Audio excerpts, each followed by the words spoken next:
Hello and welcome to Commerce Made Easier.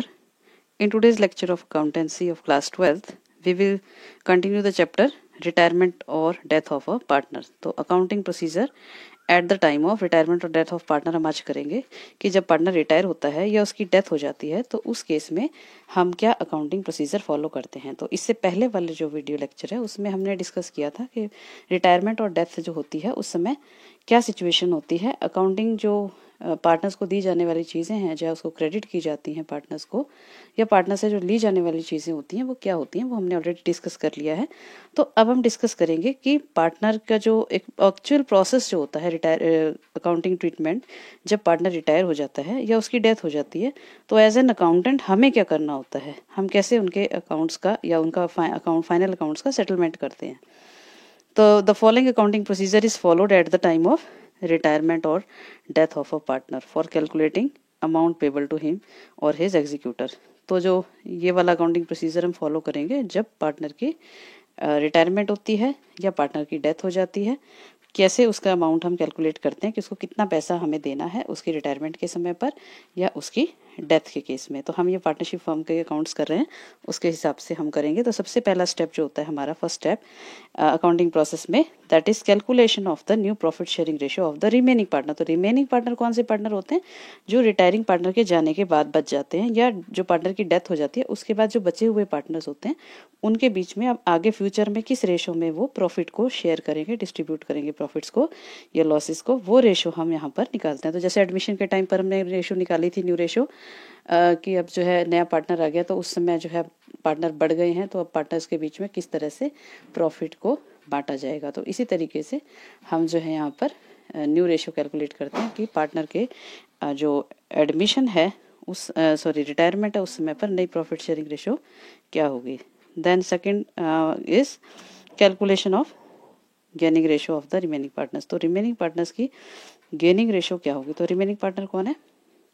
बचे हुए partners हैं कि अब जो है नए पार्टनर्स के रिटायरमेंट के बाद या डेथ के बाद जो बचे हुए पार्टनर हैं, क्योंकि पार्टनर तो जो लिमिटेड है, मान लीजिए ABC 3 पार्टनर्स हैं तो एक की डेथ हो जाती है तो बच जाते हैं B और C। तो प्रॉफिट तो हमारे पास पूरा एक ही है, उसमें से जो पार्टनर्स हैं पहले प्रॉफिट 3 के बीच में बट रहा था, अब वो 2 के बीच में बटेगा, तो A का हिस्सा भी जो है कहीं ना कहीं B और C को मिल जाता है। तो किस पार्टनर को कितना हिस्सा उसके A के शेयर में से मिला, तो हम इस तरह से देखते हैं कि किस पार्टनर ने कितना गेन किया। तो ऐसा ज़रूरी नहीं है कि दोनों ही पार्टनर गेन करें, कोई एक पार्टनर भी गेन कर सकता है या दोनों ही पार्टनर गेन कर सकते हैं। तो ये हम आगे सीखेंगे जब हम इस टॉपिक को डिटेल में करेंगे कि किस तरह से हम गेनिंग रेशियो को कैलकुलेट करते हैं। Then treatment of goodwill. तो एडमिशन के समय जैसे हम ट्रीटमेंट ऑफ गुडविल करते हैं, तो जो सेक्रीफाइस करने वाला पार्टनर होता है वो गेन करने वाला पार्टनर जो होता है उस सेक्रीफाइस करने वाले को देता है। इसी तरीके से यहाँ पर उल्टा होता है, जो रिटायरिंग पार्टनर होता है या जो डिक्रीज पार्टनर होता है उसको गुडविल दी जाती है किनके द्वारा? जो रिमेनिंग पार्टनर्स होते हैं, क्योंकि वो उनके पार्टनर जो है उसको शेयर को गेन करते हैं। तो जो पार्टनर गेन करेगा सिर्फ वही गुडविल को देगा। तो जो रिटायरिंग पार्टनर है या डिक्रीज पार्टनर है उसका गुडविल का हिस्सा गेनिंग रेशो में दिया जाएगा। तो जो पार्टनर गेन करेगा रिमेनिंग पार्टनर वो उसको गुडविल देगा। तो इसको हम आगे डिटेल में डिस्कस करेंगे जब हम इसके न्यूमेरिकल्स करेंगे।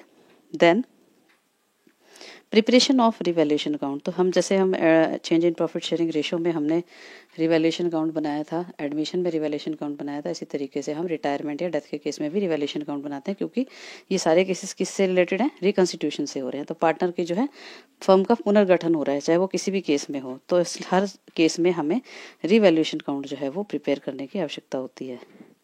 तो डिस्ट्रीब्यूशन ऑफ प्रॉफिट या लॉसेज ऑफ द रिजर्व। तो रिवैल्यूएशन पे होने वाला प्रॉफिट या लॉस जो भी होगा पार्टनर को किस रेशो में दिया जाता है? ओल्ड रेशो में ही दिया जाता है। इसमें गेनिंग रेशो का हमें कुछ नहीं करना। तो ओल्ड पार्टनर्स हैं यहाँ पर सारे, कोई नया तो आया नहीं है, तो सभी को ओल्ड रेशो जो उनकी अभी तक चल रही थी उसी रेशो में हम उसको जो है पैसा देंगे, यानी कि रिवैल्यूएशन का प्रॉफिट जो है लॉस जो भी होगा उसको दिया जाएगा। Then distribution of old reserves and profits. तो पार्टनर्स को जो है पुराने रिजर्व या प्रॉफिट्स होते हैं कई बार हमारे बिजनेस में, वो हमें देने होते हैं।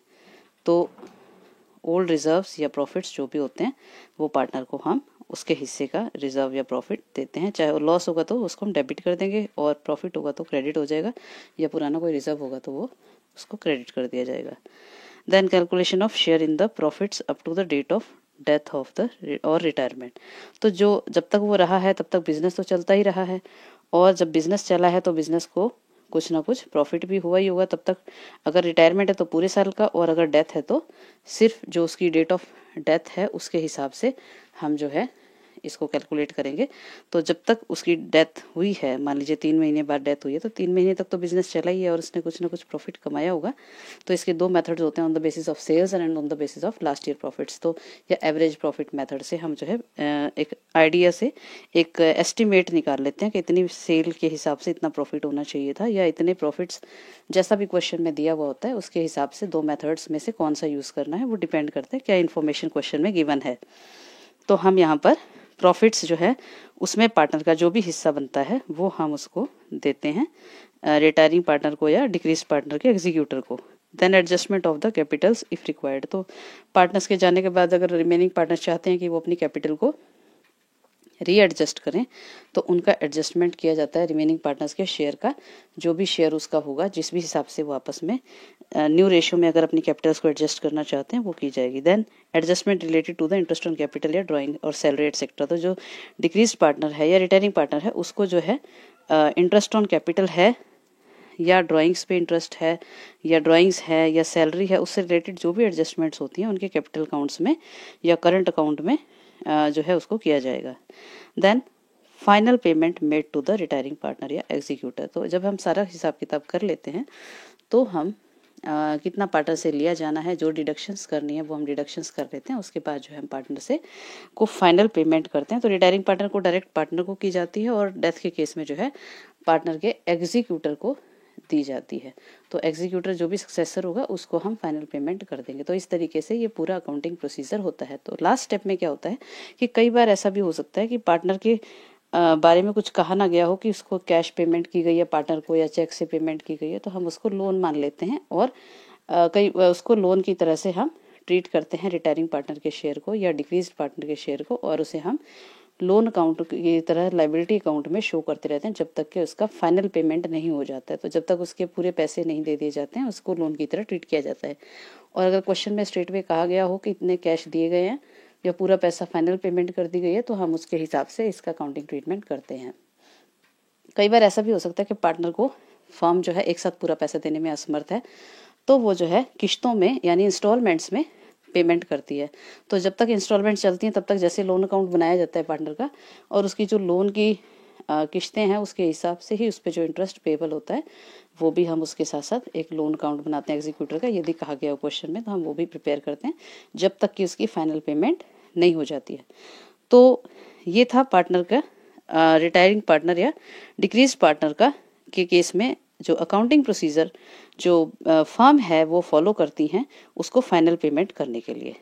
तो आज के लिए इतना ही। तो आज का ये वीडियो आपको कैसा लगा मैं ज़रूर बताइए, और इस वीडियो को लाइक कीजिए, शेयर कीजिए और चैनल को सब्सक्राइब कीजिए। Thank you.